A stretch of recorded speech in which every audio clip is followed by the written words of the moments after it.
I'm Edward, and it's always a pleasure to spend this quiet time with you.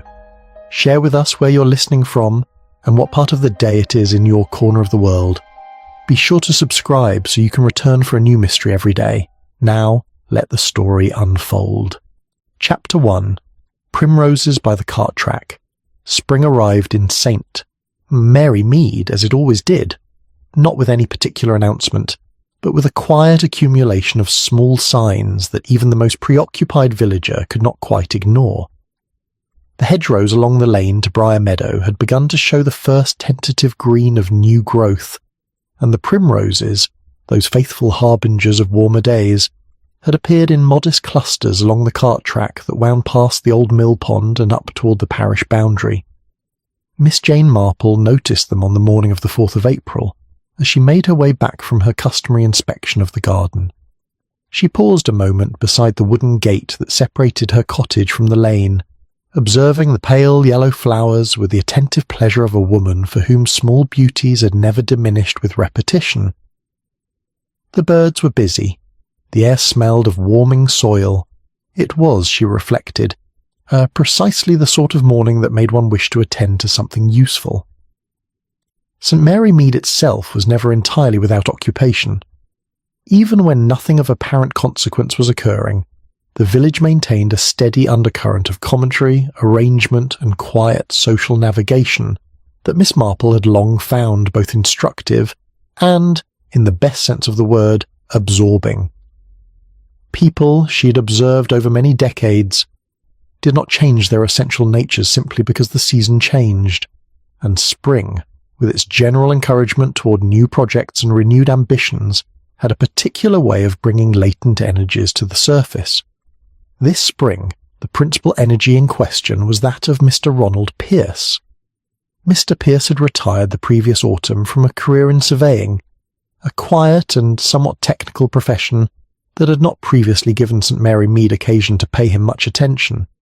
He was a widower of perhaps 62, with a comfortable if modest cottage near the eastern end of the village, a collection of ordnance survey maps that occupied an entire wall of his sitting room, and a manner that combined professional precision with a rather engaging enthusiasm. He wore spectacles of a functional sort, favoured sensible waterproof boots even on dry days, and had the slightly distracted air of a man whose thoughts were frequently occupied with gradients and boundaries. His proposal, the formalisation of a public right-of-way across Briar Meadow, had been put before the parish committee in February and had not been set aside since. The crossing in question would permit pedestrians to travel from the village school directly to the main road by means of a diagonal path through the lower portion of Mr. Thomas Weatherby's meadow, rather than following the existing route along the road, which involved a blind corner of some inconvenience. Mr. Pierce had surveyed the proposed path himself, had drawn it in red pencil upon a detailed map that was now a fixture on the sideboard of his cottage, and had presented his case with the quiet certainty of a man who considered the evidence self-evident. Not everyone shared his certainty. The parish committee of St. Mary Mead was a body of moderate dimensions and considerable character. Its chair was Mrs. Eleanor Grant, a woman of 57 who had served in the position for 11 years, and who managed the committee's affairs with an efficiency that some admired and others found slightly exhausting. She was thin, well-organised, and possessed of an admirable wardrobe of practical wool skirts. Mrs. Grant was the sort of woman who made notes during meetings, followed up on action items, and had strong opinions about the proper use of public funds. She had endorsed Mr. Pierce's proposal publicly, and had done so with what Miss Marple quietly described to herself as a certain readiness. Mr. Thomas Weatherby, whose land was at the centre of the matter, was a different manner of person altogether. He farmed Briar Meadow and several adjacent fields with the calm, unhurried competence of a man whose family had worked the same soil for 3 generations.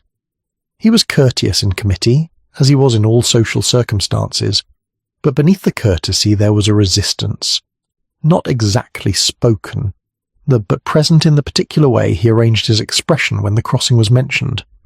He had described himself as concerned about encroachment upon tradition, which was the sort of phrase that conveyed a great deal without committing to anything specific. Miss Judith Allen, the village schoolmistress, had no such reservations. She was 34, energetic in the way of people who genuinely believe in the practical importance of what they do, and she had attended every committee meeting at which the right-of-way had been discussed. Her concern for her pupils' safety along the existing road was not performed. It was, Miss Marple thought, entirely genuine, and she had spoken about the blind corner with the direct clarity of someone who had stood at it on numerous occasions and calculated the risk with her own eyes. Mr. Alfred Dean, who kept the village shop and served as committee treasurer, was a man who found the middle of most arguments to be a comfortable resting place. He had the slightly provisional air of someone awaiting further information before committing to any position, and was equally skilled at appearing to support all parties without meaningfully advancing any particular view. He was not unkind, and he was not dishonest, but he had a talent for imprecision that had served him well in the role of treasurer. And then there was Miss Marple herself, who attended the parish committee meetings with what she described as mild interest. She had been present at the February meeting when Mr. Pierce had first presented his proposal, and at the March meeting when it had been debated at some length without resolution, and she had listened throughout with the particular attention she gave to all human arrangements, not the attention of someone looking for difficulty, waki, but the attention of someone who understood that difficulty was generally present in human arrangements, whether one looked for it or not. On the afternoon of April the 8th, Mr. Ronald Pierce set out alone to inspect the newly erected stile at the eastern corner of Briar Meadow. The stile had been constructed in anticipation of the committee's approval, a somewhat presumptuous step, as Mr. Weatherby had privately noted, and Mr. Pierce wished to satisfy himself that it met the specifications he had recommended. He carried his thermos of tea, which he habitually brought on any outdoor excursion of more than half an hour, and he walked the cart track past the primroses with the purposeful stride of a man engaged in a task he found entirely reasonable. He was found some hours later at the base of the stile, having apparently lost his footing against one of the timber supports. The doctor, Dr. Hartley, who had attended the village for many years, spoke initially of a fall compounded by sudden dizziness. He was not satisfied, however, and a subsequent examination revealed the presence of a mild sedative in the residue of tea remaining in the thermos. The combination of the sedative and the improperly fitted supporting peg of the stile, Dr. Hartley explained with careful reluctance, would have been sufficient. Miss Marple heard of it the following morning, as one heard of most things in St. Mary Mead, through the quiet, persistent circulation of information that the village conducted as naturally as breathing. She stood for a moment at her garden gate, looking down the lane toward the cart track, where the primroses were still visible in their modest clusters against the verge. She thought of the map on the sideboard in Mr. Pierce's cottage, with its red pencilled line across the meadow. She thought of Mrs. Grant's particular eagerness. She thought of the thermos, and of who might have had occasion to fill it. Then she went inside to write several small notes and to consider, with the careful patience that had served her well on many previous occasions, which of the village's familiar patterns of human behaviour was now, in the spring light, beginning to reveal itself. Chapter 2. A map unrolled on the sideboard. The news of Mr. Pierce's death had, by the morning of April the 9th, completed its first full circuit of St. Mary Mead. By afternoon it had begun its second, acquiring in the process the small embellishments and marginal annotations that such news invariably collected as it passed from household to household. Miss Marple, who received information in much the way a still pond receives reflections, clearly, without distortion, and at some depth, found that the versions she heard differed from one another in precisely the ways she would have expected. Mrs. Hargreaves at the post office believed Mr. Pierce had been subject to dizzy spells for some time, and was not altogether surprised. Mr. Hilton at the garage held a vaguer view in which the stile itself bore considerable responsibility. Only old Mrs. Trent, who lived in the cottage nearest to Briar Meadow, and whose observations carried the authority of proximity, and said flatly that she had heard no sound of any fall, though she had been in her garden for much of the afternoon in question, and the meadow gate was not 50 yards from her herbaceous border. Miss Marple registered Mrs. Trent's remark with care and moved on. It was Miss Judith Allen who, on the morning following, came to call with the particular manner of someone who feels compelled to speak and is not entirely certain how to begin. She accepted a cup of tea and sat with it in the chair nearest the window, her hands wrapped around the cup rather than resting in the composed way one adopted when paying a social call. "I keep returning to it," she said at last. Mr. Pierce was in perfectly good health.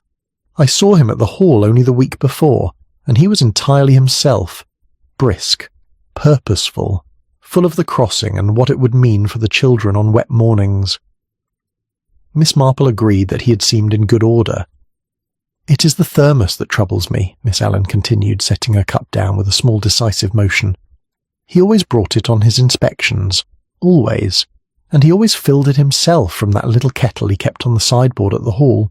But on that afternoon, I happened to arrive at the committee office just as he was putting on his coat. Mrs. Grant handed it to him already filled. She said she had taken the liberty, as she'd just made a fresh pot." Miss Marple folded her hands in her lap. "A thoughtful gesture," she said pleasantly. "Yes," said Miss Allen, "that is precisely what one would say." After the schoolmistress had gone, Miss Marple sat for a little while in her customary chair and thought about thoughtful gestures and their various possible sources. Then she put on her hat and coat, took up her walking stick, and went to call upon the young constable who had attended the scene, not at the police station, which she found unnecessarily formal for preliminary inquiries, but at his mother's house, where he was known to take his dinner on Thursdays. The cottage where Mr. Pierce had lived was near the eastern end of the village, as noted, and it had been left much as he had arranged it during his years of retirement.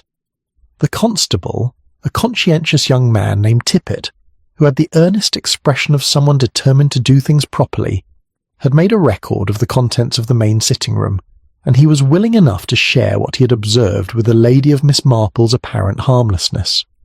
The map was the item of most interest. It lay unrolled upon the sideboard, weighted at two corners by a stone paperweight and the base of a small lamp, and it covered very nearly the full width of that piece of furniture. Mr. Pierce had drawn upon it extensively in red pencil, marking not only the proposed line of the new crossing, but noting elevations, the positions of drainage channels, and this was the detail that held Miss Marple's attention longest when Constable Tippet described it: the location of the boundary stone at the northern edge of the meadow, which Mr. Pierce had marked with a small notation that read, "See previous survey, 1931, discrepancy to be raised." Constable Tippet had not thought the notation significant. Miss Marple thanked him warmly and remarked that his mother's garden gate hinges were looking rather well since last they had been attended to, which caused the young man to look briefly confused but pleased. She walked back through the village in the pale April light and stopped, as if by coincidence, to admire the window display in Mr. Dean's shop, which offered, in addition to the usual provisions, a small arrangement of seed packets optimistically suggesting that the warmest weather was imminent. Mr. Dean appeared behind the counter, as he invariably did when someone paused outside and Miss Marple went in. The conversation about seed potatoes and the likelihood of a late frost occupied them for a few minutes, and then, by the easy transition available to anyone who had spent a lifetime in village commerce, Mr. Dean moved to the topic of Mr. Pierce without any visible effort. "A sad business," he said, with the slightly muffled regret of a man who had known the deceased as a customer rather than an intimate. He came in only last week for his usual order. Very absorbed he was, kept referring to some notes he had in his jacket pocket. Something about the boundary line, I think he said. "Did he say anything further about it?" Miss Marple inquired, with the mild curiosity of a woman who collects such remarks without any particular agenda. "He said he intended to raise it at the next committee meeting, said it couldn't wait much longer." Mr. Dean paused. Mrs. Grant came in shortly after him. Not together, she came in separately, and she was in rather a brisk sort of mood. More decisive than usual, I thought. She bought biscuits, which she doesn't normally do on a Thursday. Miss Marple expressed interest in the seed potatoes and departed with a small paper bag and a great deal to consider. Mrs. Eleanor Grant had publicly supported Mr. Pierce's proposal with what everyone agreed was admirable commitment. She had spoken at both committee meetings of the crossing's benefit to the schoolchildren, had consulted with Miss Allen on the preferred route through the lower meadow, and had, by general acknowledgement, I've been the driving force behind commissioning the style's construction in advance of the committee's formal vote, a detail that had been noted with mild surprise but not as yet with suspicion. What Miss Marple found interesting was not Mrs. Grant's support for the proposal, but its particular flavour. There was a difference, she had long observed, between the enthusiasm of someone who believed in a cause and the enthusiasm of someone who required a cause to succeed. The first was warm and occasionally impractical. The second was organised. Mrs. Grant's enthusiasm was organised in a way that went somewhat beyond what the proposal itself demanded. The thermos filled at the committee office rather than by Mr. Pierce himself. The style constructed before the vote was secured.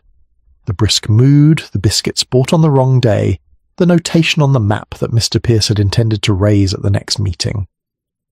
Miss Marple did not draw conclusions. She was not, she reminded herself, a woman who drew conclusions in advance of sufficient material. But she arranged these observations alongside one another with the careful attention she might have given to an unusual grouping in the garden, noting the combination, setting aside interpretation, and allowing time to do the work that time was particularly suited for. She made herself a cup of tea on her return, sat down with her knitting, and thought about the 1931 survey and what kind of woman would arrange another person's tea. It was the arrangement she felt that was the significant thing, not the kindness of it, which might have been genuine, but the arrangement, the assumption that Mr. Pierce would drink what he was given at the time and place where he was going, without wondering particularly who had prepared it. People rarely wondered about small courtesies. That, Miss Marple reflected, was what made them useful. Chapter 3. The New Style at Briar Meadow. There are certain advantages to being an elderly woman of no particular consequence in a village of modest size, and one of the most reliable of these is that one may go about one's business without attracting the kind of attention that would be given to a person of obvious authority. Miss Marple had found, over a great many years, that a walking stick, a sensible hat, and the general impression of someone engaged in nothing more purposeful than a constitutional were sufficient to carry her through most situations without comment. It was in this spirit that she set out on the morning of April the 10th to visit Briar Meadow. The day was dry but not warm, with the particular quality of early April light that falls clearly without committing to any particular warmth. The sort of day, Miss Marple thought, that was honest about its limitations. She followed the cart track past the primroses, which were still holding admirably, and continued along the field edge until she reached the lower gate that opened onto the meadow proper. The stile stood at the eastern corner where the field boundary met the public lane, and it had been constructed with evident competence in its general form. The upright posts were soundly sunk, the cross timbers were of adequate thickness, and the whole arrangement gave the impression of something that had been intended to last. Someone had taken reasonable care with the visible elements of the construction. It was only when one looked more closely, as Miss Marple proceeded to do with the methodical attention of a woman examining the stitchwork on an unfamiliar piece of embroidery, that the difficulty became apparent. The supporting peg, a horizontal timber fitted into a mortise on the inner face of the right-hand upright, intended to provide a resting step as one descended on the meadow side, sat in its housing with a looseness that was not consistent with the care taken elsewhere. The mortise itself had been cut cleanly into the correct depth, but the peg had been inserted without the wooden wedge that should have been driven alongside it to secure it firmly in place. Yet whether the wedge had been omitted originally or removed subsequently was a question that the timber itself could not answer with any certainty. What was apparent was that the peg, under the weight of a person descending in a state of some physical unsteadiness, would have shifted. Not collapsed. The step would not have given way entirely, but shifted sufficiently to alter one's footing at a moment when reliable footing was essential. Miss Marple stood for a moment with a hand on the upper rail of the stile, considering this. She had also observed, before examining the stile itself, that the ground in the immediate vicinity showed signs of more than one person's recent passage. The soil near the base was soft from the spring rains, and there were impressions of varying sizes that Constable Tippett, to his credit, had apparently recorded before the weather could complete their erasure. Miss Marple could not read them with the certainty of a professional tracker, but she could observe that at least one set of marks, narrower than Mr. Pierce's customary boots, and appearing on the meadow side of the stile, had been made by someone who had approached from the direction of the lane rather than from the footpath that ran along the hedge line. This was interesting, as the lane approach was the route one would take from the village rather than from the farm.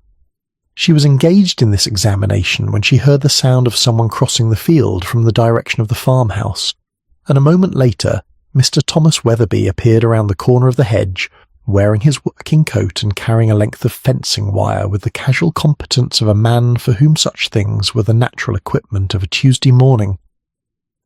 He stopped when he saw her. He was not, Miss Marple reflected, a man whose face was difficult to read.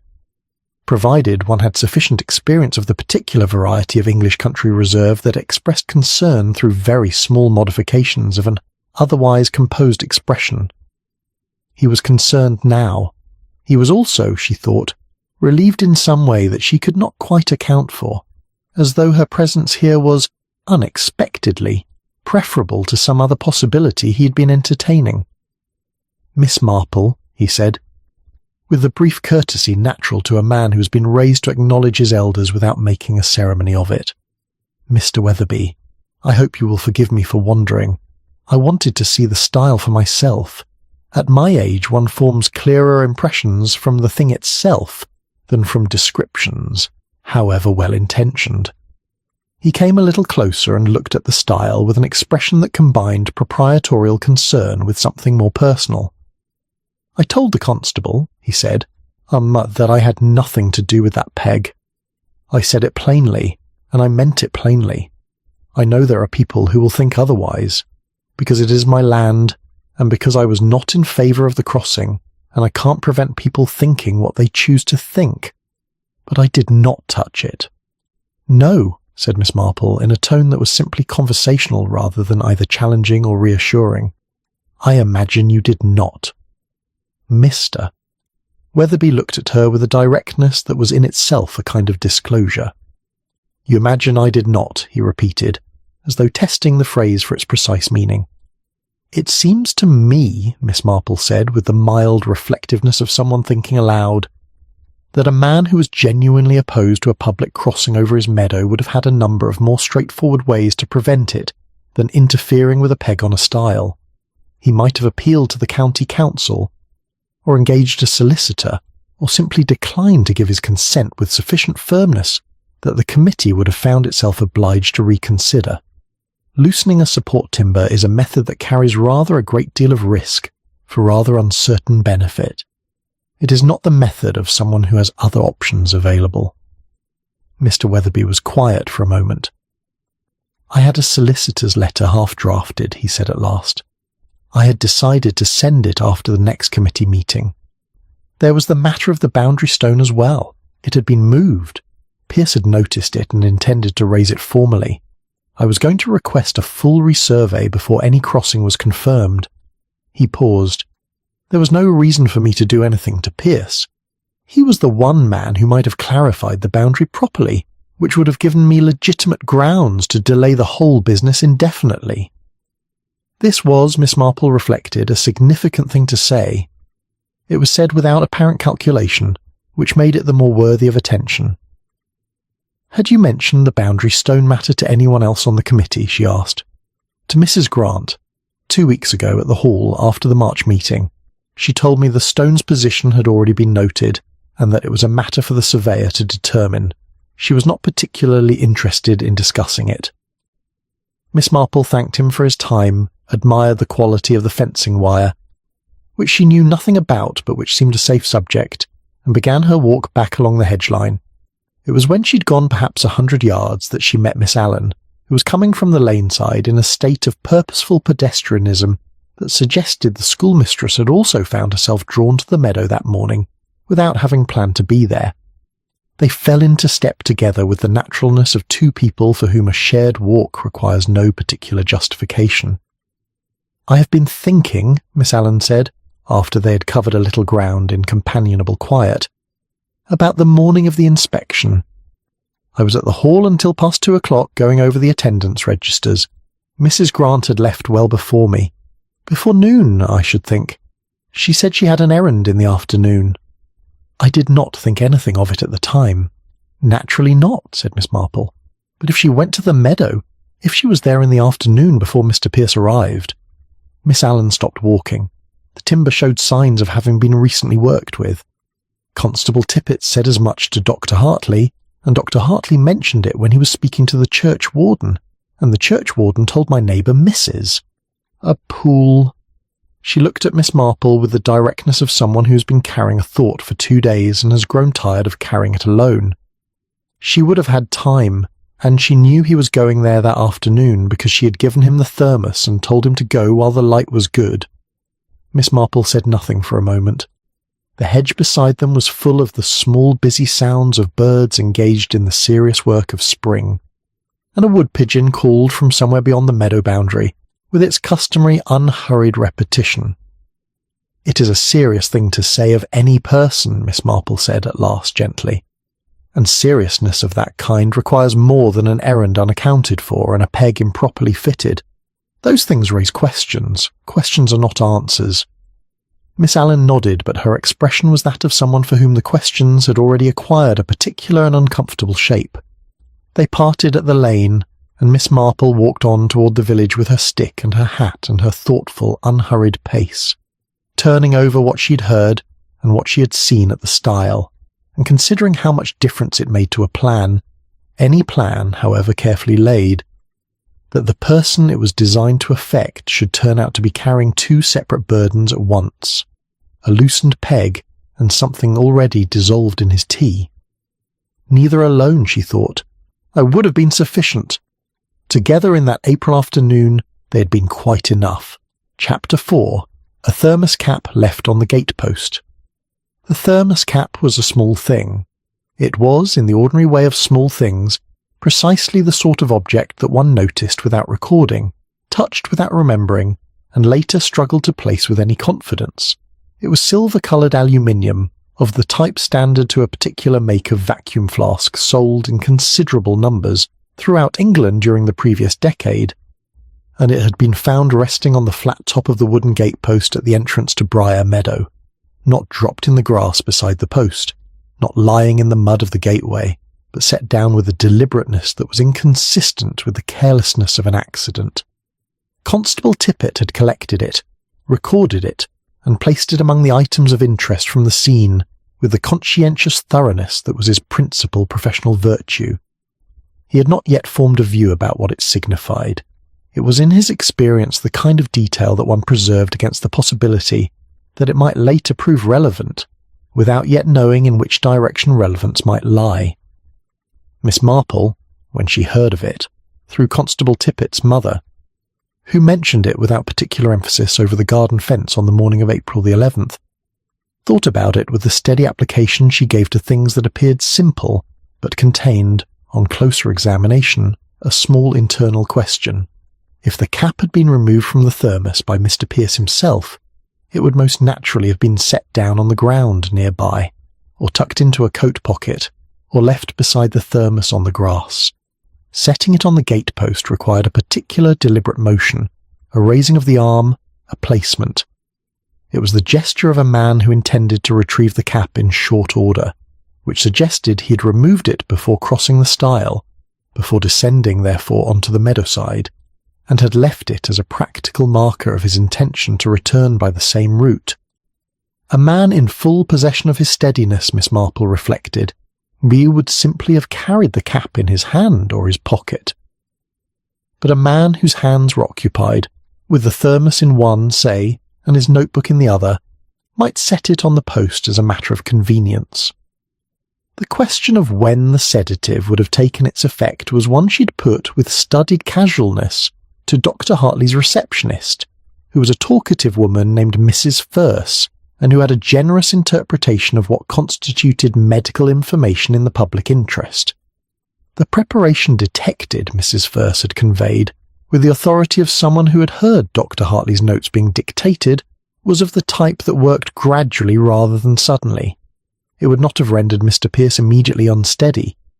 It would have worked upon him over the course of perhaps half an hour, producing a progressive heaviness of limb and a slight confusion of balance that he might not, at first, have attributed to anything beyond fatigue. He had left the committee hall shortly after 2 o'clock. Briar Meadow was a walk of perhaps 20 minutes. He would have been at the stile by 2:30 at the latest, and the sedative, if introduced to the tea before his departure, would by then have been well advanced in its effect. Miss Marple found herself thinking, with the particular sympathy she extended to those who had suffered inconvenience they could not have anticipated, of Mr. Pierce arriving at his stile, and consulting his notebook, setting his thermos cap on the gate-post with the intention of a brief and purposeful inspection, and then beginning to feel, without understanding why, that the afternoon had become curiously difficult. It was, she thought, a melancholy picture.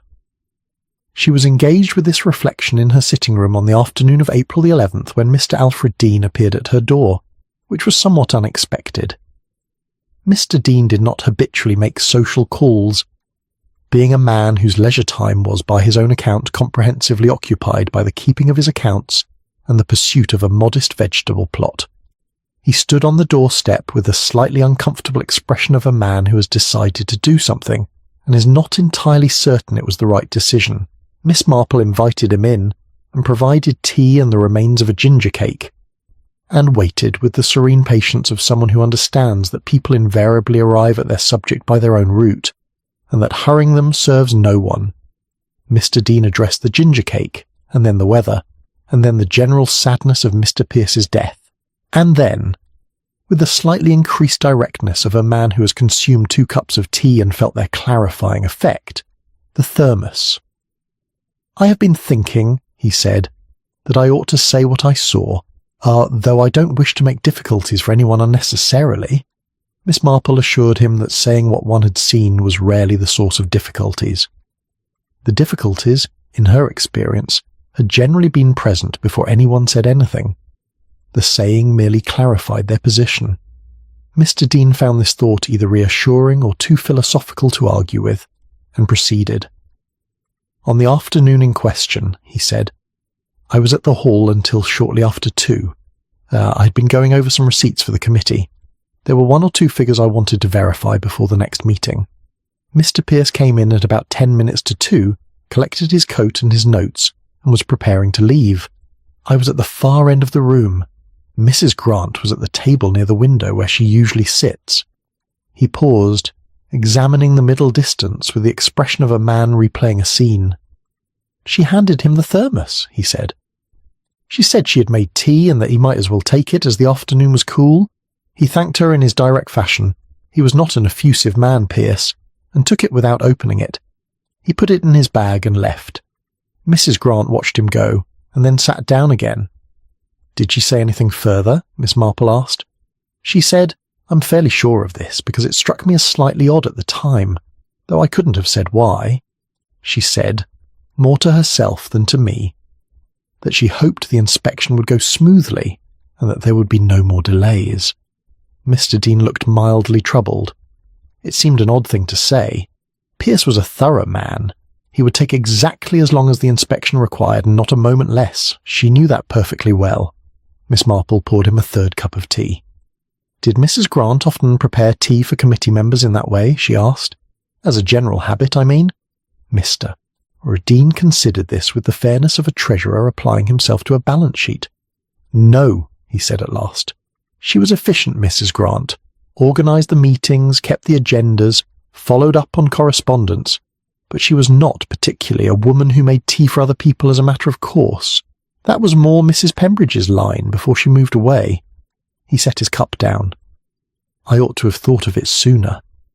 I kept telling myself it was a small thing." "Small things," Miss Marple said, "are occasionally the ones we're thinking about most carefully." Mr. Dean left shortly afterwards. looking somewhat lighter in the way of a man who has discharged a responsibility he had been carrying for several days. Miss Marple watched him go down the garden path and then sat for a moment with her hands in her lap, considering what she now knew and the shape it was beginning to make. Mrs. Grant had prepared the thermos. Mrs. Grant had been the last person to have it in her possession before it reached Mr. Pierce. Mrs. Grant had, by Mr. Weatherby's account, been told 2 weeks previously about the boundary stone and Mr. Pierce's intention to raise it formally, an intervention that, if it succeeded, would have delayed the crossing's approval indefinitely and deprived Mrs. Grant of the committee triumph she had been quietly constructing for the better part of 3 months. And Mrs. Grant had watched Mr. Pierce leave the committee hall with his thermos and his notebook, and had said to no one in particular that she hoped there would be no more delays. Miss Marple thought of the cap on the gate-post, set down carefully with the intention of being retrieved. She thought of what it meant that it had not been retrieved, that the man who had placed it there with the purposeful orderliness of someone planning to return had not in the end been able to. Outside, the April afternoon was advancing in its pale, clear way, the light neither warm nor cold but simply present, illuminating without commentary everything it fell upon. The primroses along the cart track would be closing now, she thought, as the evening came on. It was a detail that had nothing to do with anything, but it stayed with her nonetheless. Chapter 5.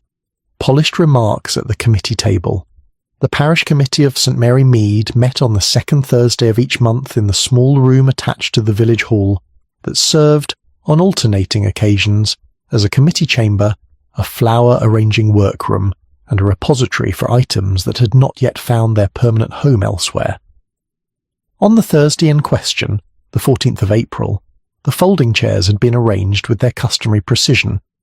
The minutes book lay open at the correct page, and a vase of daffodils on the windowsill made a conscientious effort toward the seasonal. Miss Marple arrived a few minutes before the meeting was due to begin, and took her usual chair near the door, which was a position she had found over many years to be instructive. People settling into rooms before a meeting arranged themselves and their expressions in ways that a careful observer, seated at a slight remove from the centre of things, could read with some profit. Mrs. Eleanor Grant arrived last, which was unusual. She was ordinarily the first to be seated, her papers arranged before her and her reading spectacles already in place.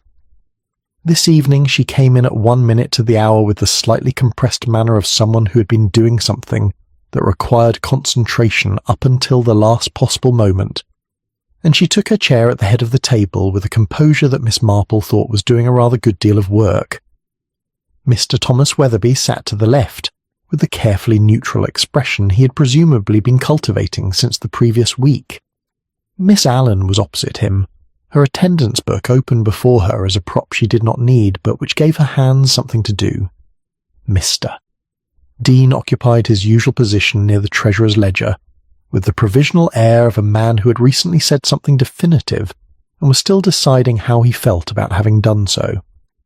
Constable Tippet was not present, having no official standing at committee proceedings, but it was understood by all parties that his inquiries were continuing, and that the proceedings of this meeting might in due course be of interest to him. Mrs.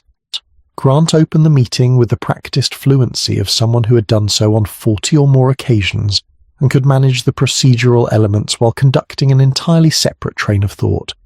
The minutes of the March meeting were read and approved.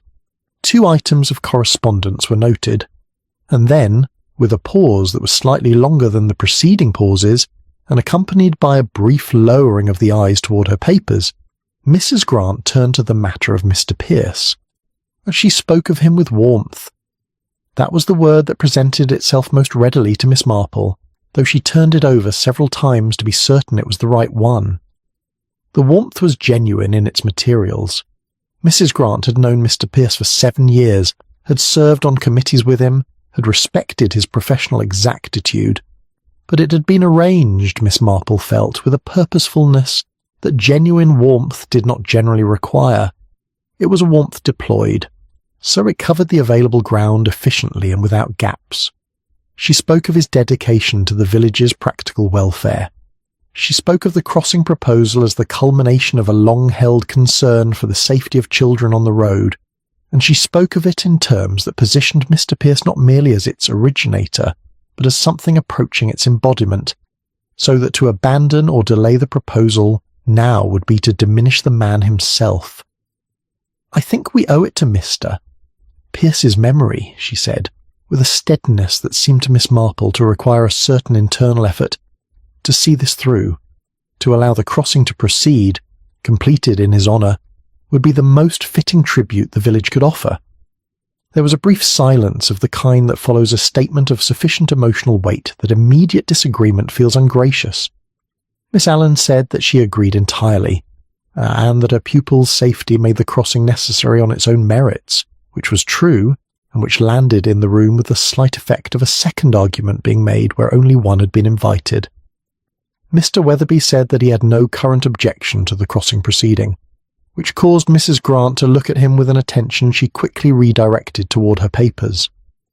It was, Miss Marple thought, the look of someone who had prepared for resistance and found its absence mildly disorienting.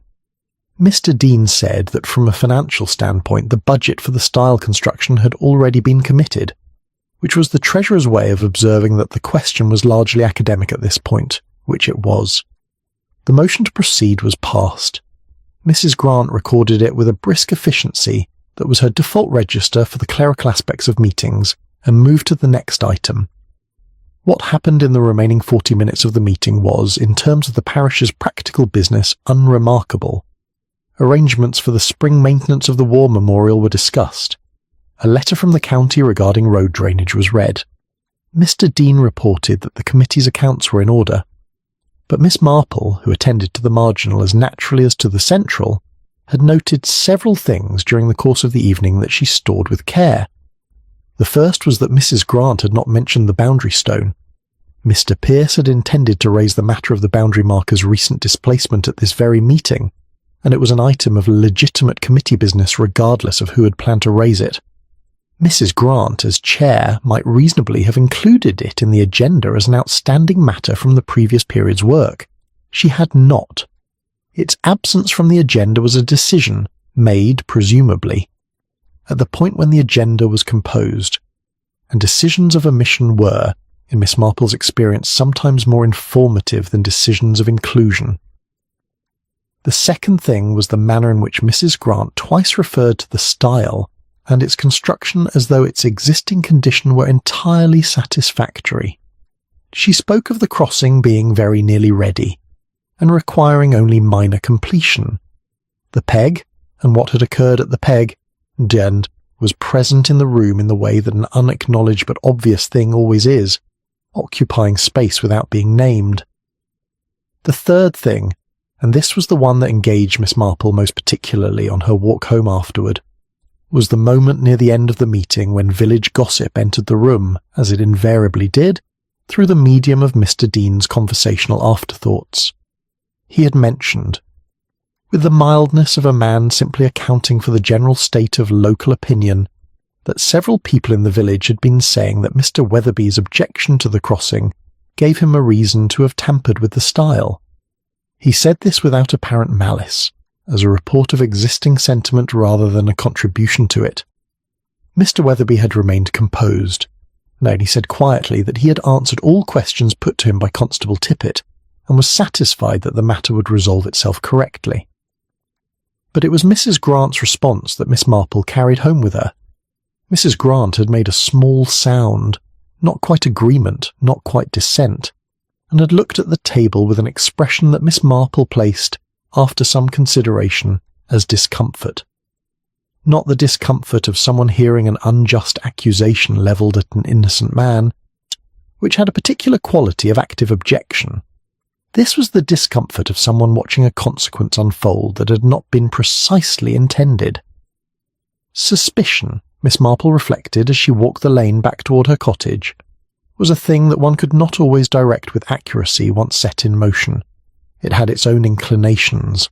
It followed lines of least resistance, and the line of least resistance in this instance, a landowner with a motive, a proposal he had opposed, and a meadow in which the accident had occurred had a certain obvious logic that required no arrangement to establish itself.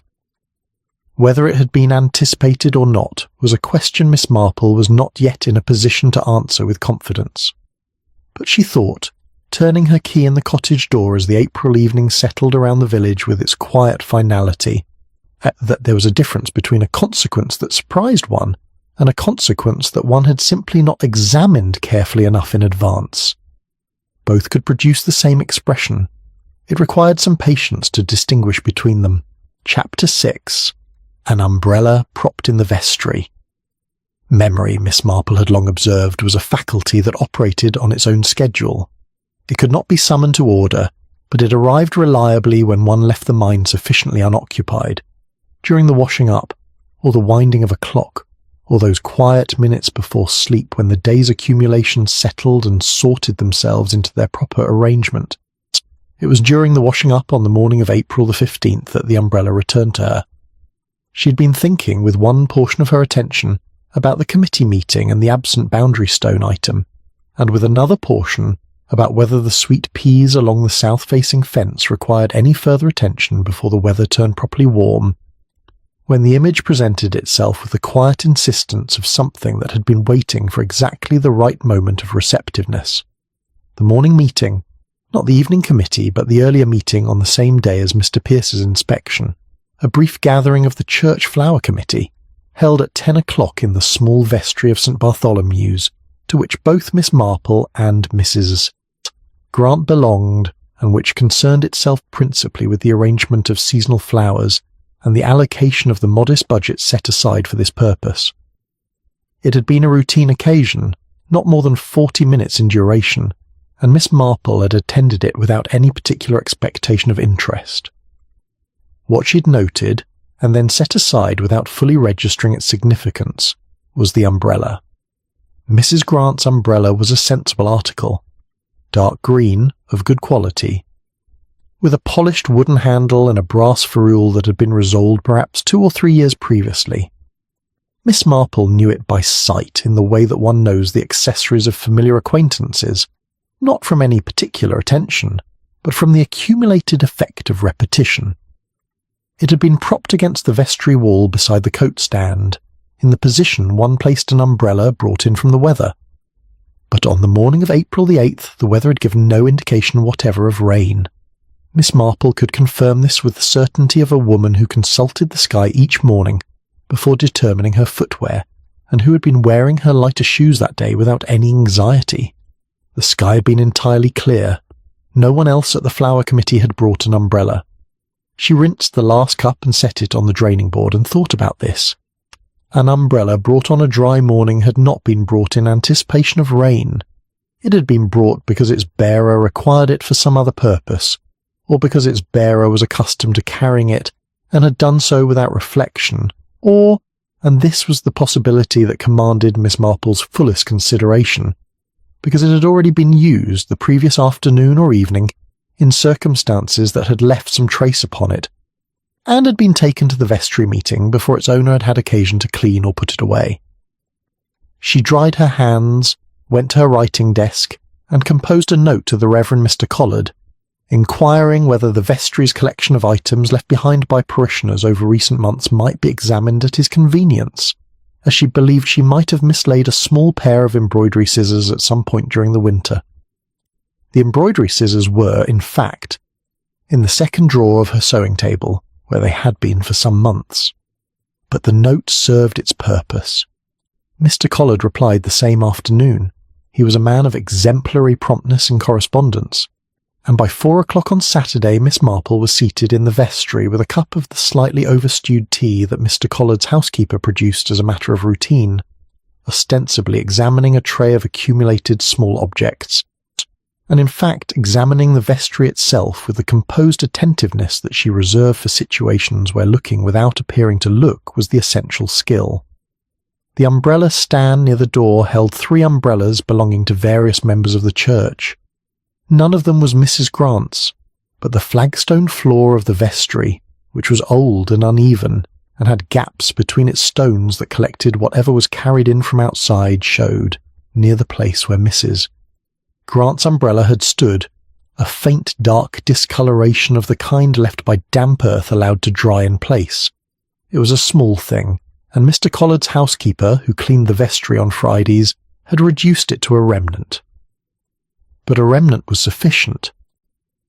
Miss Marple found her embroidery scissors in the collected items tray. She had in fact mislaid a second pair there in November, and had forgotten about them entirely, which gave her a genuine reason for gratitude and produced in her brief and pleasant amusement at her own unintended accuracy.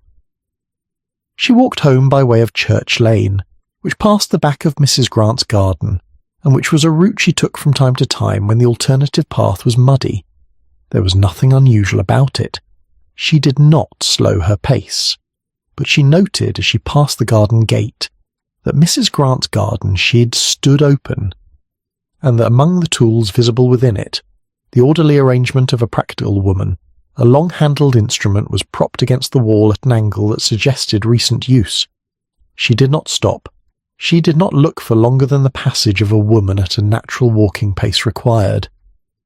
But she thought, continuing along Church Lane toward the main street, about the particular usefulness of an umbrella to a person engaged in working with timber at close range. A walking stick served much the same purpose, for probing, for pressing, for applying a focused pressure to a specific point. But a walking stick was more personal, more noticed, more readily associated with its owner. An umbrella, particularly a woman's umbrella with a pointed brass ferrule, could accomplish a great deal at a small piece of joinery without drawing particular attention, and could be cleaned, or half-cleaned, and propped in a vestry the following morning in the entirely ordinary manner of someone who had simply not yet put it away. The wood fibres that Constable Tippet had noted on the ferrule. She had heard of this through Mrs. Tippet, who heard most things through her son, and who had mentioned it in the way of a woman sharing information that she judged to be generally harmless, were consistent with the timber used in the style's construction. This was a detail that might, in isolation, have admitted of innocent explanation. An umbrella ferrule accumulates various substances in the course of an ordinary life, and the presence of wood fibres was not, in itself, conclusive, but a dry morning, damp soil on the vestry floor, an umbrella brought to a flower committee meeting for which no rain had threatened. These three things, taken separately, were nothing.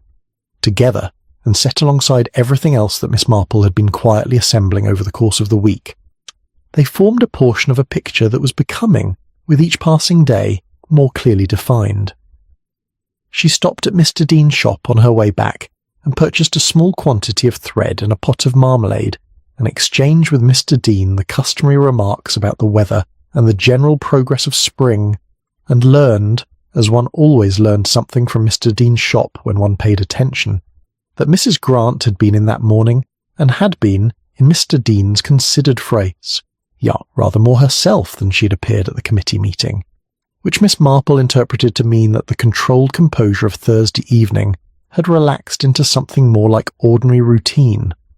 Ordinary routine was, in Miss Marple's experience, the mode in which people were most clearly themselves. Composure was a costume, routine was the person beneath it. She walked the rest of the way home with the thread and the marmalade and the umbrella firmly in mind, and the vestry floor, and the shed standing open with its tools in their orderly places.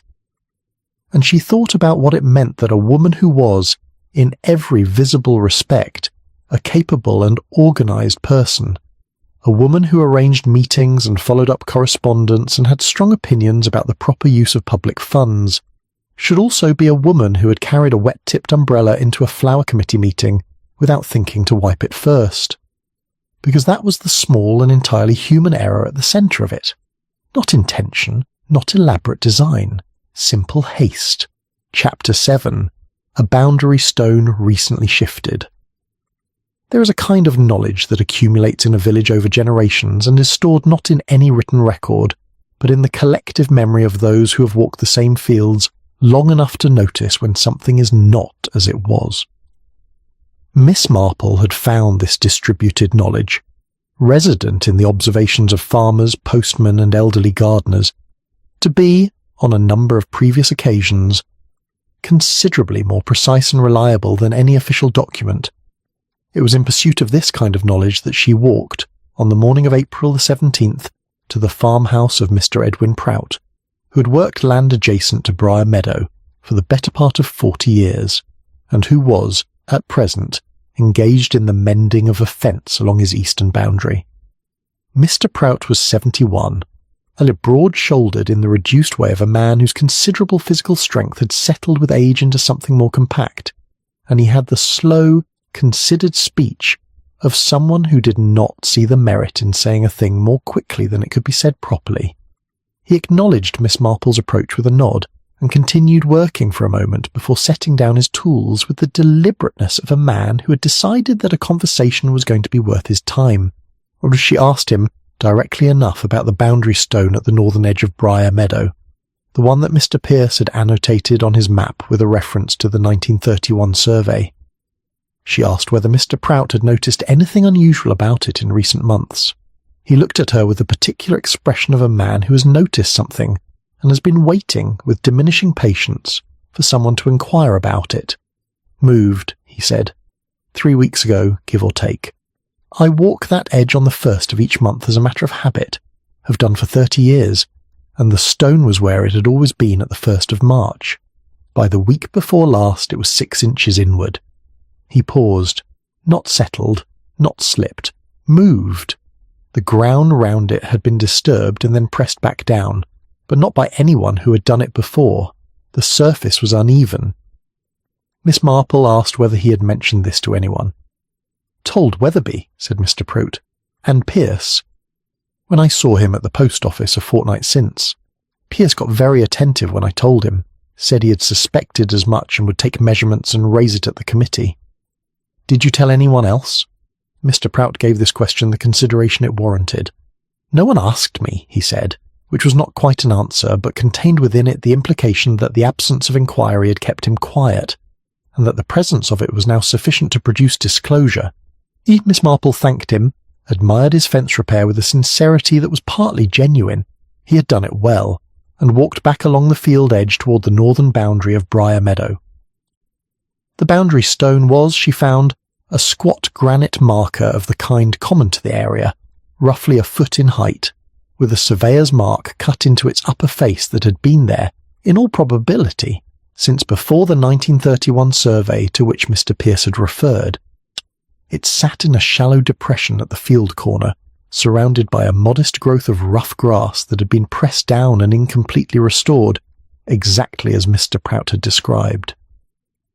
Miss Marple did not move it or attempt to examine it at close range. She stood at a slight distance and looked at it with the attentiveness she might have given to an unfamiliar plant, noting its position relative to the field corner, the direction of the disturbance, and the relationship between where it now sat and where, according to Mr. Pierce's map, it ought to have been. 6 inches inward. In the context of a boundary dispute, 6 inches was not a large amount in the landscape, but it was a significant amount on a map, particularly when the proposed crossing line ran very close to the boundary in question. If the stone had been in its proper position, the crossing as drawn by Mr. Pierce might well have fallen on the wrong side of the line, Weatherby's side, and required renegotiation, delay, and the kind of formal resurvey that Mr. Weatherby had been preparing to request. With the stone shifted inward, the crossing sat more comfortably within the agreed route. The objection that Mr. Pierce had intended to raise, and that Mr. Weatherby's solicitor's letter would have supported, was diminished, though not eliminated. Someone, Miss Marple thought, had moved the stone not to create a problem, but to remove one. It was an act of impatient tidying, the sort of adjustment made by a person who had decided that the proper resolution of the difficulty was taking too long, and that a practical intervention would serve better than waiting for due process. She had known that type before. It was not, in the main, a malicious type. It was a type animated by conviction, by the genuine belief that the outcome being pursued was the correct one, and that the instruments of delay were merely obstacles to what was, in any reasonable accounting, the right result. Such people were often, in their ordinary dealings, entirely admirable. They organised things, followed through on commitments, and were relied upon. Their failing was not bad intent, but a particular deficit of patience, a constitutionally insufficient tolerance for the slowness of systems. She walked back toward the village by the lane, passing the point where the cart track met the road, and thought about Mrs. Grant. Mrs. Grant had served the parish committee for 11 years with a competence and a dedication that no one disputed. She had reorganised the committee's filing system, established its current meeting structure, and was responsible for the completion of 3 practical improvements to the village that had each taken several years from proposal to realisation. She was not a woman who abandoned projects. She was a woman who saw them through. The crossing had been, Miss Marple suspected, the most visible project of her tenure. It had the advantage of being both practically useful and symbolically significant, the kind of improvement that could be pointed to as evidence of progressive and attentive leadership. Miss Allen's genuine concern for the children and Mr. Pierce's professional endorsement had provided both moral weight and technical credibility. It was, in every visible respect, an excellent proposal. What had gone wrong, in Miss Marple's assessment, was not the proposal but the boundary stone, and whoever had moved it had set in motion a sequence of events whose outcome they had not fully considered. Because once Mr. Pierce had noted the discrepancy and announced his intention to raise it formally, the question of the stone's position became a matter of official record. A formal challenge would require a resurvey. A resurvey would establish the stone's current position versus its documented historical one. And any person with the slightest familiarity with village record-keeping would understand that an unexplained shift in a boundary marker, occurring within weeks of a contested proposal, would attract a level of scrutiny that the proposal's most committed advocate would find deeply inconvenient. Mr. Pierce, Miss Marple thought, had not been a man given to accusation.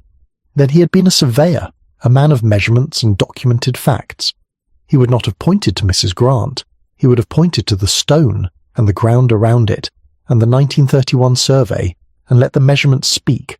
But measurements once made and recorded have a way of pointing in directions that extend beyond their immediate subject. She stopped for a moment at the junction of the lane and the main road, where the postbox stood in its customary red solidity, and considered the nature of the difficulty that Mrs. Grant had found herself in during the first week of April. A boundary stone that had been moved in haste, by someone who had not done such a thing before, a surveyor who had noticed, and who intended to say so publicly. A proposal whose approval had been, in practical terms, the work of months, and a committee meeting approaching at which the accumulated complications might unravel everything. Miss Marple posted the letter she had been carrying, a bread-and-butter note to her niece that had been in her coat pocket for 2 days, and walked on. It was not, she reflected, a comfortable position to have been in, and discomfort in her experience had a tendency to produce actions that a comfortable person would not have considered. Chapter 8. Receipts Tied with Twine. There is a certain kind of person who keeps their papers in order not from vanity but from genuine conviction that orderliness serves the work. Mr. Ronald Pierce had been that kind of person.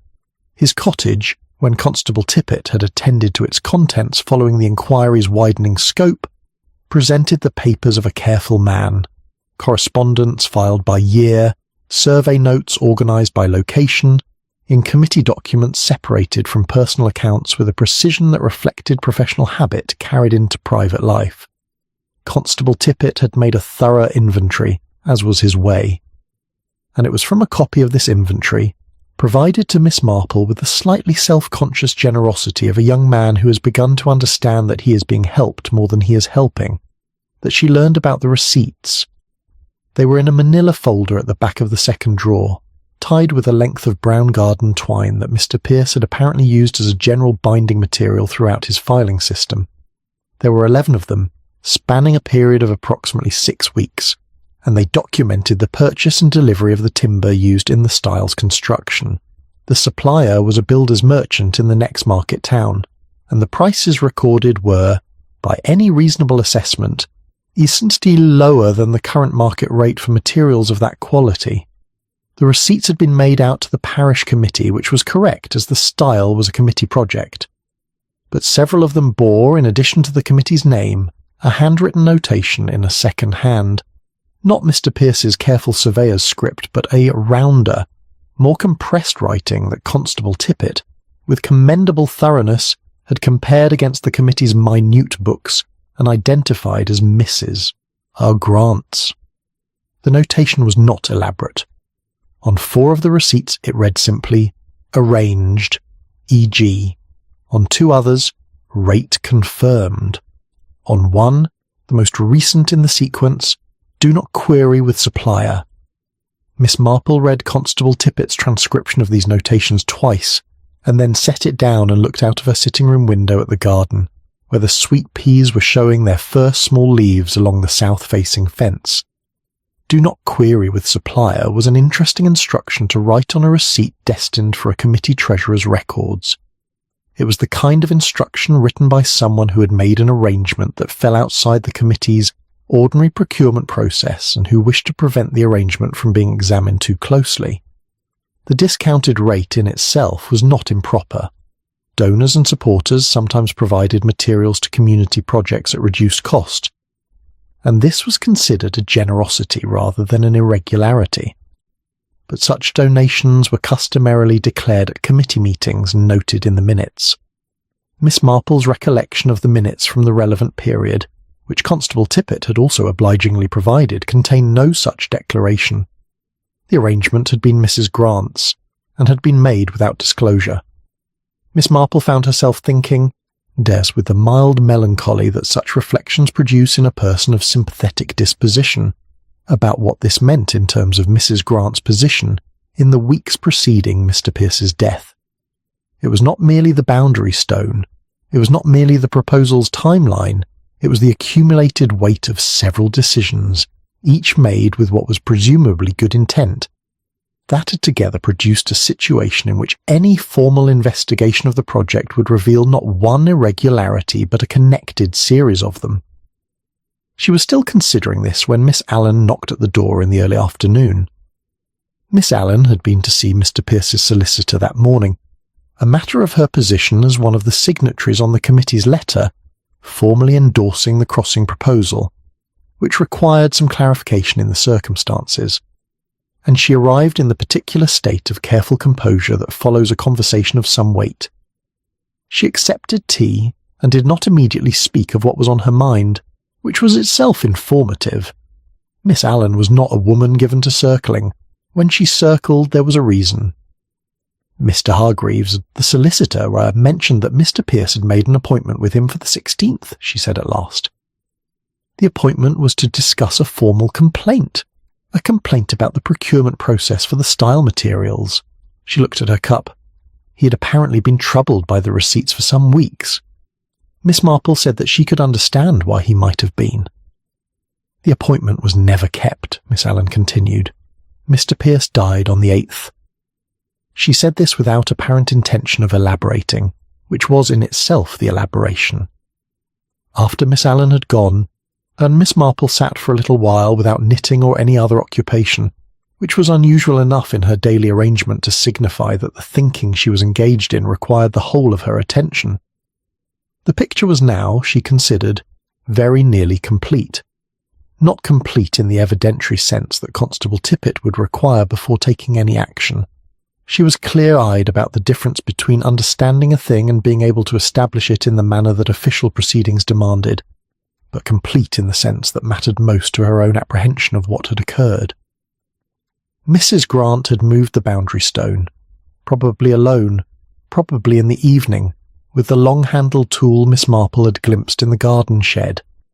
She had done this to prevent the formal challenge that Mr. Weatherby's solicitor and Mr. Pierce's survey notes were converging toward. It was the act of a woman who had invested too heavily in an outcome to allow it to be delayed further, and who had persuaded herself that a small physical adjustment to an inconvenient object was a simpler resolution than the proper one. She had not apparently considered that Mr. Pierce would notice, or she had considered it and concluded that the stone's new position, firmly reseated in disturbed ground, would be sufficiently permanent to withstand an inspection. Mr. Pierce had noticed, and had told the solicitor, and had told Miss Allen, and had written his annotation on the map, and had mentioned it to Mr. Dean in the shop, and had set his appointment for the 16th. And Mrs. Grant, efficient, organised, committed to her projects and accustomed to managing their complications, had found herself in the first week of April facing a situation that her ordinary methods could not resolve. The receipts would bear scrutiny she had not anticipated. The boundary stone would now be formally challenged by the one person whose professional standing gave that challenge its full force. The solicitor's appointment loomed. The sleeping draft was her own. She had used it herself on occasion, near as she had mentioned this at a committee meeting some years previously, when the subjects of sleeplessness had arisen in connection with a parishioner's difficulties, and several committee members had heard her do so. It was kept in her medicine cabinet in the quantity prescribed, and it was a preparation sufficiently mild that a measured addition to a thermos of tea would produce the gradual, unalarming heaviness that Dr. Hartley had subsequently identified. Not a dangerous dose. Not, one suspected, only intended as a final thing. Intended, Miss Marple believed, as a delay. To calm a man who was, as Mrs. Grant had apparently observed, in a state of agitation about the boundary stone and the receipts and the appointment with the solicitor. To send him to his inspection in a slightly softened state, less alert, less precise in his examination of the style's particular defect, which Mrs. Grant had created herself with the same umbrella that she had brought, unwashed, warm to the flower committee the following morning. The peg loosened, the tea doctored, neither one in isolation sufficient, together in the afternoon light of April the 8th quite sufficient. Miss Marple rose, straightened the antimacassar on the armchair with a small automatic motion, and went to write a letter. Not to Constable Tippet, who was diligent but who would require more formal direction than a letter. Not to the solicitor, to Mrs. Grant. She invited her for tea on Saturday, mentioning that she had been making seed cake, which was true, and that she had something she wished to discuss about the committee's next steps, which was also true, though not in the sense that Mrs. Grant would immediately understand it to be. The letter was short, warm, and entirely ordinary. Miss Marple sealed it with the careful attention she gave to correspondence, and set it on the hall table for the afternoon post. Then she went to the kitchen and began the seed cake. Chapter 9. An admission over seed cake. Saturday arrived with the tentative warmth of a morning that had not yet committed to its own intentions. There was thin sunshine, and a light wind that moved the new leaves in Miss Marple's garden without troubling them unduly, and the quality of the light suggested that April was at last making a genuine effort, rather than merely promising to do so. Miss Marple had laid the tea-table with care, not with the care of ceremony. She was not a woman who used good china as a form of assertion, but with the care of someone who understood that the physical circumstances of a difficult conversation were not irrelevant to its conduct. The room was tidy without being formal. The seed cake, which had turned out well, sat on its plate with the unpretentious solidity that good seed cake ought to have. The teapot was warming. The chairs were arranged so that neither occupant would face directly into the light. Mrs. Eleanor Grant arrived at 3 o'clock precisely, which was in keeping with her general approach to appointments. She wore the dark green coat that was her customary Saturday garment and carried, Miss Marple noted, a small paper bag containing what proved to be a packet of biscuits, a detail that recalled Mr. Dean's observation about Thursday mornings and the purchase of biscuits on the wrong day. Whether this was habit or a form of unconscious compensation for some interior state of affairs, Miss Marple did not immediately decide. They settled into their chairs and Miss Marple poured, and they spoke for a few minutes about the garden and the committee's plans for the war memorial maintenance, which were proceeding satisfactorily. Mrs. Grant had the manner of someone who had arrived expecting a specific topic, and had found, in the preliminary conversation, a rather longer approach than anticipated. She drank her tea and accepted a slice of seed cake with the slightly compressed attention of a woman exercising patience. It was Miss Marple who introduced the change of register, as quietly as one might open a window, not with any abruptness, but with a simple, direct adjustment of tone that made the shift apparent without dramatizing it. "I have been thinking a great deal," she said, "about Mr. Pierce, not about the accident precisely, but about the circumstances that preceded it, about what it is, in human nature, that leads a careful person to take a step they would not have considered, even a month earlier, to be within the range of their possible actions." Mrs. Grant set her cup down with a care that was itself a form of response. "I think," Miss Marple continued in the same mild, reflective tone she might have used to discuss the variable performance of sweet peas in an uncertain spring, "that it generally begins with something small, not a large decision, a small one, the kind that seems, in the moment it is made, entirely reasonable, and then another small one, and then one discovers that the accumulated effect of several small reasonable decisions is a position that one could not have anticipated standing in." The room was quiet for a moment. Outside, the wind moved through the garden with its light, persistent motion. "The boundary stone," Mrs. Grant said. It was not a question.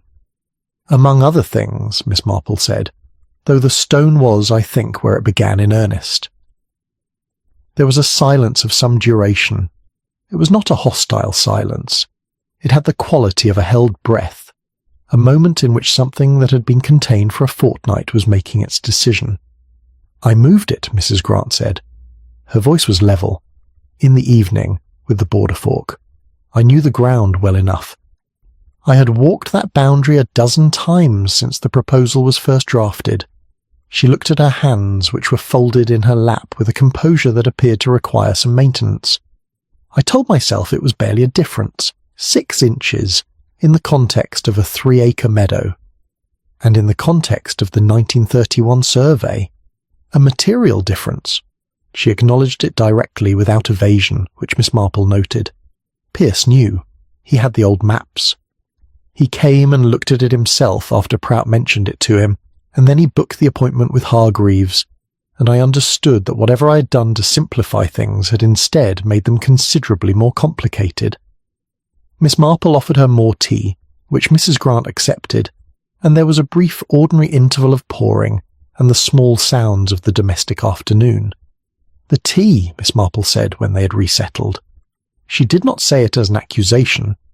She said it as one names a fact that is present in the room and requires acknowledgement. Mrs. Grant's expression shifted, not into distress precisely, but into something that was its quieter, more considered predecessor. "I did not intend him any harm," she said. "I want to be clear about that, though I am aware it is what anyone in my position would say, and I am aware that what I intended and what occurred are not the same thing." She looked at Miss Marple directly. I had used the preparation myself. I knew its effect. It was mild. I calculated, that is the correct word, I was calculating, which is its own kind of admission. I calculated that a moderate addition to the tea would make him slower, less acute. He had been in an agitated state all week, speaking to people, making his appointment.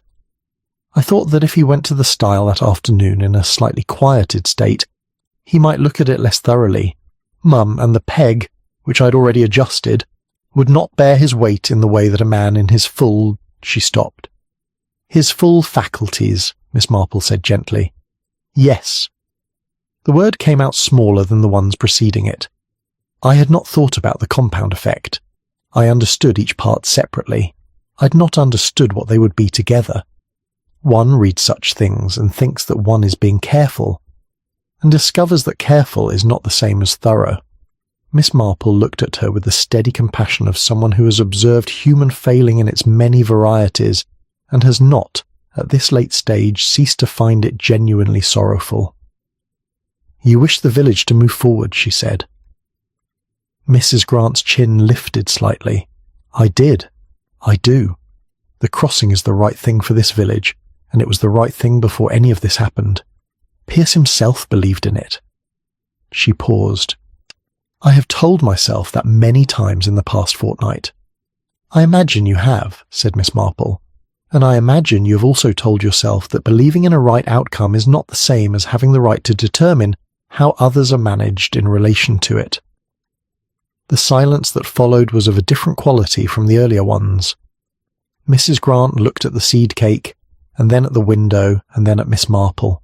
And there was in her expression something that had not been there when she arrived. Not quite relief, because the situation was not one that admitted of relief, but a diminishment of the particular weight that comes from carrying a truth that no one else has yet named aloud. "What will you do?" she asked. "I shall speak to Constable Tippet," Miss Marple said, without hesitation and without unkindness. "He is a conscientious young man, and he has been proceeding carefully. What I have observed, and what you have said today, will, I think, be necessary for him to hear. The manner in which he proceeds from there is not mine to determine." Mrs. Grant nodded. It was a small, composed nod. The nod of a woman who has already, in the portion of herself that was always honest, arrived at this conclusion and was not entirely surprised to have it confirmed. "I did not dislike Pierce," she said quietly. "I want you to know that. He was exacting and occasionally inflexible. But he was a good man." "Yes," said Miss Marple, "he was." They sat for a little while longer, in the way of two women who have said the necessary things, and find that the ordinary afternoon has not entirely ceased on their account. Miss Marple refilled the teapot. Mrs. Grant ate a second slice of seed cake, which she said was excellent and meant it.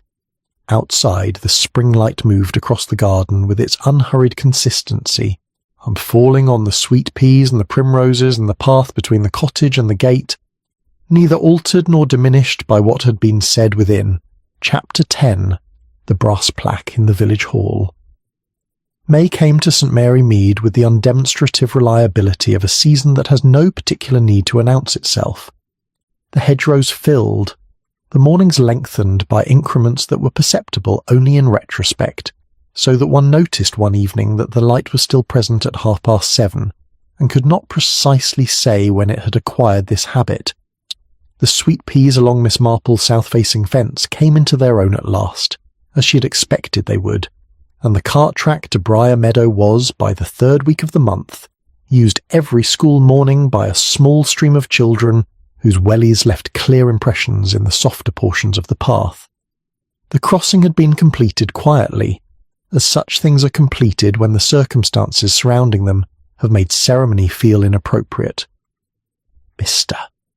Weatherby had permitted access without further condition, a solicitor's letter having been neither sent nor required. The work was finished by a local carpenter who fitted the peg correctly and without any ambiguity about its function, and the whole arrangement, once done, had the settled appearance of something that had always been there and had merely been waiting for the formality of completion. Constable Tippet's inquiries had concluded. Miss Marple did not know and didn't ask. The precise nature of the proceedings that followed her conversation with him, that was a matter for the proper authorities and for those whose professional obligation it was to manage such things.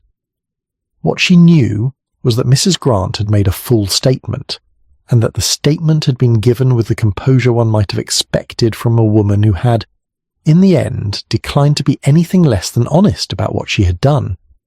The outcome of these proceedings was not something that Miss Marple permitted herself to dwell upon. She understood the distinction between what was her part and what was not, and she had long ago concluded that the part that was hers, the observation, the understanding, the careful bringing of the truth to the point where it could be properly addressed, was quite sufficient occupation for one person. What happened afterward was in other hands, and those hands, on the whole, deserved the opportunity to do their work. Mrs. Eleanor Grant resigned her chairmanship of the parish committee in the third week of April, citing fatigue and need to attend to certain personal matters. The letter of resignation was read at an emergency committee meeting called for the purpose, and it was received with the slightly subdued quality of a meeting that has been given less information than it suspects to be available, but which has the collective good sense not to press for more than it has been offered. Mr. Weatherby said a few words about Mrs. Grant's service to the committee that were courteous and accurate and contained, Miss Marple observed, a restraint that was its own form of generosity. Miss Allen was appointed acting chair for the remainder of the year. She accepted with the straightforward practicality of a schoolmistress, who has been managing a room of 30 children before 9 o'clock each morning for the better part of a decade and is not easily daunted by the prospect of an agenda and a minutes book. It was Miss Allen who proposed the plaque. She raised it at the first full meeting of May without flourish as a practical item, that a modest brass plaque be placed in the village hall to acknowledge Mr. Pierce's role in the conception and advocacy of the crossing. The proposal was passed without discussion, which was, in this particular context, the most appropriate response it could have received. The plaque was ordered from a firm in the county town, and when it arrived it was fixed to the wall beside the hall's main entrance, at a height and in a position that made it visible without demanding attention. It read, "In memory of Ronald Pierce, 1879 to 1952, whose survey work and dedication made possible the Briar Meadow crossing. A practical man in service of his village." Miss Marple read it on the morning it was put up, when she happened to be passing the hall on her way to return a library book. She stood before it for a moment with her hands on her stick and her hat at its customary angle, reading the words with the thoughtful attention she gave to inscriptions, which she had always considered to be a form of compressed history. It was a good plaque. It said what was true and nothing that was not true, and it did not attempt to be more than what a plaque could reasonably be. She walked on to the library. The village absorbed the spring's events in the manner that villages have always absorbed events, not by discussing them to resolution, which is rarely possible, but by continuing. The crossing continued to be used. Mr. Dean's shop continued to supply its provisions and its provisional opinions. Mr. Prout continued to walk his boundary on the first of each month. Mr. Weatherby was seen, by mid-May, walking the public path across his own meadow with the slightly proprietorial satisfaction of a man who has made a concession and found that it cost him less than anticipated, and St. Mary Mead resumed, as it always did, its orderly rhythm. It was to Mrs. Bantry, one afternoon in the last week of May, that Miss Marple said what she had been quietly turning over since the morning of the plaque. They were sitting in Mrs. Bantry's garden, which had the informal abundance of a garden tended with enthusiasm rather than precision, and they had been talking in the pleasant, aimless fashion of two friends of long standing who have no particular need to justify a conversation by its utility. The afternoon was warm in the way that only late May mornings in England can contrive, lightly, provisionally warm, as though the season is still slightly surprised by its own success. "I keep thinking," Miss Marple said, "about what Mrs. Grant said to me, that she wished the village to move forward. She said it very quietly and very sincerely, and I believed her entirely." "And," said Mrs. Bantry, who knew from long experience that a sentence of that construction was the beginning of a thought rather than its conclusion, "and I think that is the part that requires the most careful consideration, not the boundary stone, which was a bad action taken for an understandable reason, not even the tee and the peg, which were a worse action taken from a worse fear, though still not, I believe, from cruelty. But the conviction behind all of it, the absolute certainty that the outcome being pursued was correct, and that the inconveniences in its path were merely obstacles rather than signals." She paused. "One meets that kind of certainty most often in people who are, in the main, perfectly good, who do a great deal of genuine service and are genuinely devoted to the welfare of others, which makes it more difficult to address, not less." Mrs. Bantry was quiet for a moment, in the way of someone following a thought she finds worth following. "Because if they were simply selfish," she said, "it would be easier to name." "Precisely," said Miss Marple. "Selfishness is straightforward. But this devotion to a right outcome, mixed with a slow impatience and the gradual, almost unnoticed displacement of other people's standing in relation to one's own purpose. This is a rather more common variety of difficulty, and rather less often recognized as what it is." She looked at the garden, where Mrs. Bantry's roses were preparing themselves with the leisurely confidence of flowers that know their time is coming. We often persuade ourselves that noble ends justify discreet adjustments, yet when we alter another's footing, even slightly, We assume a responsibility we may not fully comprehend. Respectability is safest when guided by patience rather than pride. Mrs. Bantry considered this. She will carry it, she said. Not cruelly, but with the accuracy of a woman who has lived long enough to know the weight that certain things leave behind. Yes, said Miss Marple, she will, and I think, in some portion of herself, she would not wish otherwise. The afternoon continued around them, warm and unhurried. The roses moved in a very slight breeze. Somewhere in the direction of the village, a dog barked once and was quiet. Miss Marple set down her cup, straightened the edge of her cardigan with the small autumn